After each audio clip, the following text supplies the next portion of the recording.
Some people are addicted to motorcycles. And among these, there are those who like to customize them. Every time a new model comes out, we can't help but to think about the best way to transform it. And the Honda Rebel is definitely a hard one. The good news is, there is finally new and fresh blood in town. Honda has finally released the CL300 and the 500. And as expected, the customization game has also begun. But you already knew that I was going to say that, isn't it?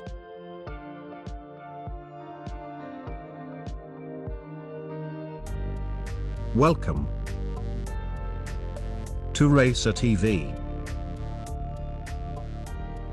If the new Honda CL model was launched very recently, this project can only be one thing: the world's first Honda CL Cafe Racer. And to be honest, it turned even better than I imagined.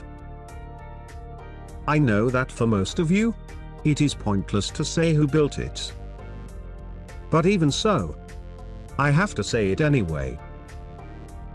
This is the latest work from Mr. Eak and his K-Speed Custom team from Thailand. It is undeniable that most of their transformations look very cool and clean, but still maintaining a certain identity with their own style. But what is also impressive is how quickly they were able to customize a motorcycle that has just been launched on the market. And the most interesting thing is that they did not build one project only. I suspect that Mr. Eak thought something like, why will we try one single approach if we can create three? And that's exactly what they did. A Brat version, and also a Scrambler. This means the new Honda CL is a very nice space for customization. To be honest, this was very predictable.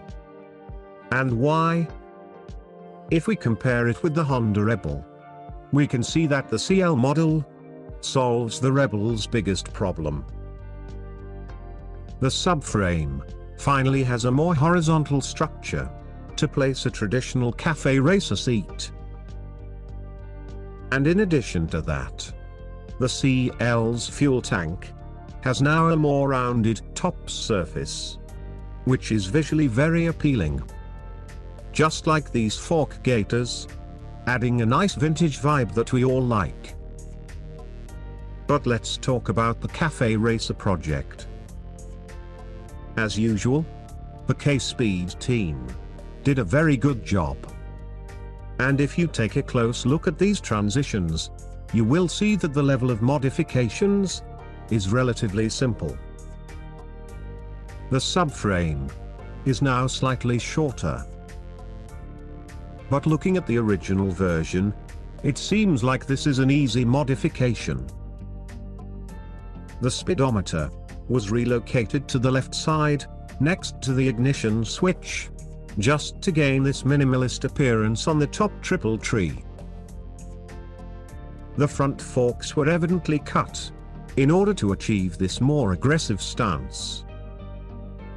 Both wheels are now 16 inches, but with spokes.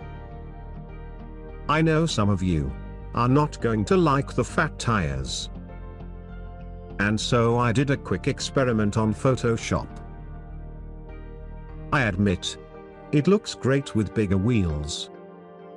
But why did Mr. Eak K-Speed choose these smaller wheels? I believe that is because these wide tires are only available in 16-inch diameter. And if we look at the bike from a perspective view, the wide tires are really very helpful, conquering a more muscular aspect. As you hear it, this engine only has one cylinder. which means this is based on the CL300 version. But if you are a twin-cylinder fan, then maybe the CL500 is more appropriate for you. Interestingly, the CL300 and 500 are apparently very similar. From the side profile, the most evident difference is this gap. And to disguise it, K-Speed used this interesting custom cover, which is only one of the many diabolous accessories used on this project. The good news is, most of these parts are available on the collections menu at the K-Speed website.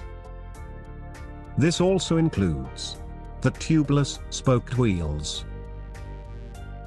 Another interesting detail is the comparison with the Bratman project. As you can see, by changing the rear fender, seat, and handlebar, we get a completely different style. Although the Bratman version doesn't have footrests for the passenger, I think there is no obstacle to doing so. In what concerns to customization, I believe these three K-Speed projects prove how versatile the new Honda CL really is. But let's consider that you are looking for something bigger. Well, there are some rumors that Honda might be considering to launch a CL750 version. It looks very nice, doesn't it? But after a while, I started wondering, how would this Honda look like with a different fuel tank? And so I thought the Honda Highness CB350 could help me on this. A very interesting result for sure. I also made a small change on the proportions of the paint scheme. But let me know what you think about it on the comments section. It's good to know that several brands are now competing on this new motorcycle segment. And in the near future, several others will join this competition. Even though they're all Scrambler style, I can't help but see the potential for customization.